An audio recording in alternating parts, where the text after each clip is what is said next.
नमस्कार। सनातन भाव में आप सभी का स्वागत है। भक्तों, शिव पुराण की हमारी इस सीरीज के 8वें एपिसोड में आज हम एक ऐसी घटना के बारे में जानेंगे जिसने पूरे ब्रह्मांड को हिलाकर रख दिया था।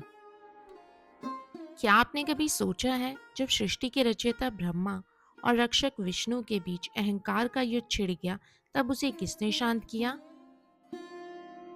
आज के एपिसोड में हम विंदेश्वर संहिता के अध्याय 4 से 8 तक की यात्रा करेंगे। हम जानेंगे कि कैसे ब्रह्मा और विष्णु के विवाद के बीच भगवान शिव एक अनंत अग्नि स्तंभ के रूप में प्रकट हुए और कैसे वहीं से पहली बार शिवलिंग की महिमा दुनिया के सामने आई। साथ ही हम चर्चा करेंगे उन 5 साधनों की जो कलयुग में आपको मोक्ष दिला सकते हैं। चलिए इस दिव्य रहस्य को गहराई से समझते हैं। सूत जी कहते हैं, हे शौनक जी, श्रवण, कीर्तन और मनन जैसे साधकों को करना प्रत्येक के लिए सुगम नहीं है। इसके लिए योग्य गुरु और आचार्य चाहिए। गुरुमुख से सुनी गई वाणी मन की शंकाओं को दग्ध करती है। गुरुमुख से सुने शिव तत्व द्वारा शिव के स्वरूप के दर्शन और गुणवाद में रसानुभूति होती है। तभी भक्त कीर्तन कर पाता है। यदि ऐसा कर पाना संभव ना हो, तो मोक्षार्थी को चाहिए कि वह भगवान शंकर के लिंग एवं मूर्ति की स्थापना करके रोज पूजा करे। इसे अपनाकर वह संसार सागर से पार हो सकता है। संसार सागर से पार होने के लिए इस तरह की पूजा आसानी से भक्ति पूर्वक की जा सकती है। अपनी शक्ति एवं सामर्थ्य के अनुसार धनराशि से शिवलिंग या शिव मूर्ति की स्थापना कर भक्ति भाव से उसकी पूजा करनी चाहिए। मंडप, गोपुर, तीर्थ, मठ एवं क्षेत्र की स्थापना कर उत्सव का आयोजन करना चाहिए तथा पुष्प, धूप, वस्त्र, गंध, दीप तथा पुआ और तरह तरह के भोजन नैवेद्य के रूप में अर्पित करने चाहिए। श्री शिव जी ब्रह्मा रूप और निष्कल अर्थात कला रहित भी हैं और कला सहित भी। मनुष्य इन दोनों स्वरूपों की पूजा करते हैं। शंकर जी की ब्रह्मा पदवी भी प्राप्त है। कलापूर्ण भगवान शिव की मूर्ति पूजा भी मनुष्य द्वारा की जाती है। संत कुमार जी ने पूछा, हे नंदिकेश्वर, पूर्व काल में उत्पन्न हुए लिंग बैर अर्थात मूर्ति की उत्पत्ति के संबंध में आप हमें विस्तार से बताइए। नंदिकेश्वर ने बताया, मुनीश्वर, प्राचीन काल में एक बार ब्रह्मा और विष्णु के मध्य युद्ध हुआ तो उनके बीच स्तंभ रूप में शिवजी प्रकट हो गए। इस प्रकार उन्होंने पृथ्वी लोक का संरक्षण किया। उसी दिन से महादेव जी का लिंग के साथ साथ मूर्ति पूजन भी जगत में प्रचलित हो गया। अन्य देवताओं की साकार अर्थात मूर्ति पूजा होने लगी, जो कि अभिष्ट फल प्रदान करने वाली थी। परंतु शिवजी के लिंग और मूर्ति दोनों रूप ही पूजनीय हैं। नंदिकेश्वर बोले, पूर्व काल में श्री विष्णु अपनी पत्नी श्री लक्ष्मी जी के साथ शेष सैया पर शयन कर रहे थे। तब एक बार ब्रह्मा जी वहां पहुंचे और विष्णु जी को पुत्र कहकर पुकारने लगे। पुत्र उठो, मैं तुम्हारा ईश्वर तुम्हारे सामने खड़ा हूँ। यह सुनकर विष्णु जी को क्रोध आ गया। फिर भी शांत रहते हुए वे बोले, पुत्र, तुम्हारा कल्याण हो। कहो, अपने पिता के पास कैसे आना हुआ? यह सुनकर ब्रह्मा जी कहने लगे, मैं तुम्हारा रक्षक हूँ, सारे जगत का पितामह हूँ। सारा जगत मुझ में निवास करता है। तू मेरी नाभि कमल से प्रकट होकर मुझसे ऐसी बातें कह रहा है। इस प्रकार दोनों में विवाद होने लगा। तब वे दोनों अपने को प्रभु कहते कहते एक दूसरे का वध करने को तैयार हो गए। हंस और गरुड़ पर बैठे दोनों परस्पर युद्ध करने लगे। ब्रह्मा जी के वक्षस्थल में विष्णु जी ने अनेकों अस्त्रों का प्रहार करके उन्हें व्याकुल कर दिया। इससे कुपित हो ब्रह्मा जी ने पलटकर भयानक प्रहार किया। उसके पारस्परिक आघातों से देवताओं में हलचल मच गई। वे घबराए और त्रिशूलधारी भगवान शिव के पास गए और उन्हें सारी व्यथा सुनाई। भगवान शिव ने अपनी सभा में उमा देवी सहित सिंहासन पर विराजमान थे और मंद मंद मुस्कुरा रहे थे। महादेव जी बोले, पुत्रों, मैं जानता हूँ कि तुम ब्रह्मा और विष्णु के परस्पर युद्ध से बहुत दुखी हो। तुम डरो मत, मैं अपने गुणों के साथ तुम्हारे साथ चलता हूँ। तब भगवान शिव अपने नंदी पर आरूढ़ हो देवताओं सहित युद्धस्थल की ओर चल दिए। वहां छिपकर वे ब्रह्मा विष्णु के युद्ध को देखने लगे।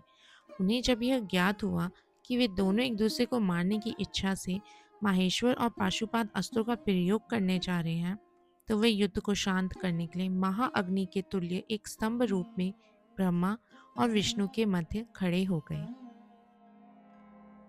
महाअग्नि के प्रकट होते ही दोनों के अष्ट स्वयं शांत हो गए। अष्टों को शांत होते देखकर ब्रह्मा और विष्णु दोनों कहने लगे, इस अग्नि स्वरूप स्तंभ के बारे में हमें जानकारी करनी चाहिए। दोनों ने उसकी परीक्षा लेने का निर्णय किया। भगवान विष्णु ने शुक्र रूप धारण किया और उसको देखने के लिए नीचे धरती में चल दिए। ब्रह्मा जी हंस का रूप धारण करके ऊपर की ओर चल दिए। पाताल में बहुत नीचे जाने पर विष्णु जी को स्तंभ का अंत नहीं मिला, अतः वे वापस चले आए। ब्रह्मा जी ने आकाश में जाकर केतकी का फूल देखा। वे उस फूल को लेकर विष्णु जी के पास पहुंचे। विष्णु जी ने उनके चरण पकड़ लिए। ब्रह्मा जी के छल को देखकर भगवान शिव प्रकट हुए। विष्णु जी की महानता से शिव प्रसन्न होकर बोले, हे विष्णु जी, आप सत्य बोलते हैं, अतः मैं आपको अपनी समानता का अधिकार देता हूँ। महादेव जी ब्रह्मा जी के छल पर अत्यंत क्रोधित हुए। उन्होंने अपने त्रिनेत्र से भैरव को प्रकट किया और उन्हें आज्ञा दी कि यह तलवार से ब्रह्मा जी को दंड दे।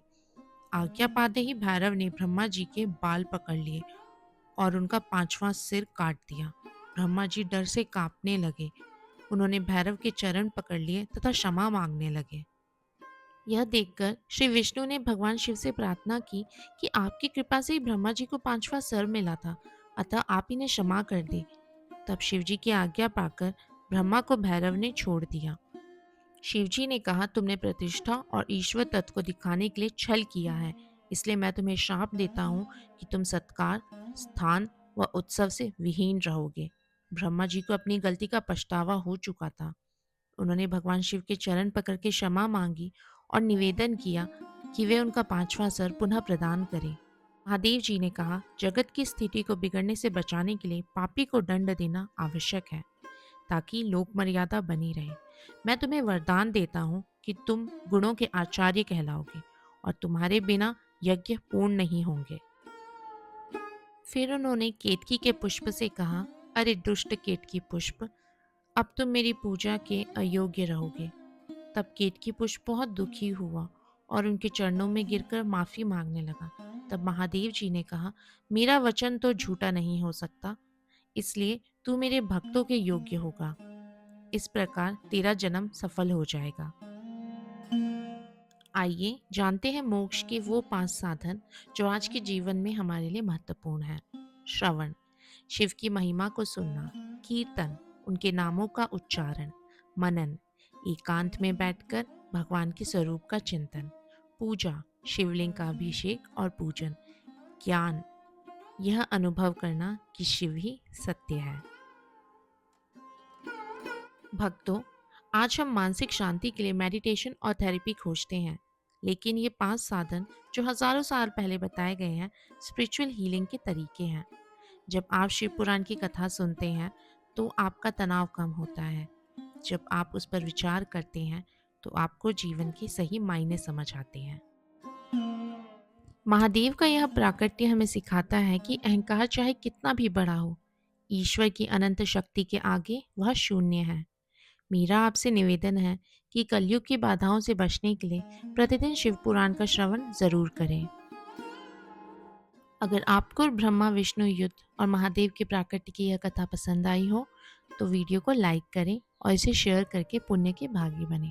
महादेव के इस दिव्य परिवार सनातन भाव से जुड़ने के लिए चैनल को सब्सक्राइब करें। हमने आपकी सुविधा के लिए एक प्लेलिस्ट बनाई है जिसमें एपिसोड 1 से लेकर अब तक की सभी वीडियो हैं, उसे देखना ना भूलें।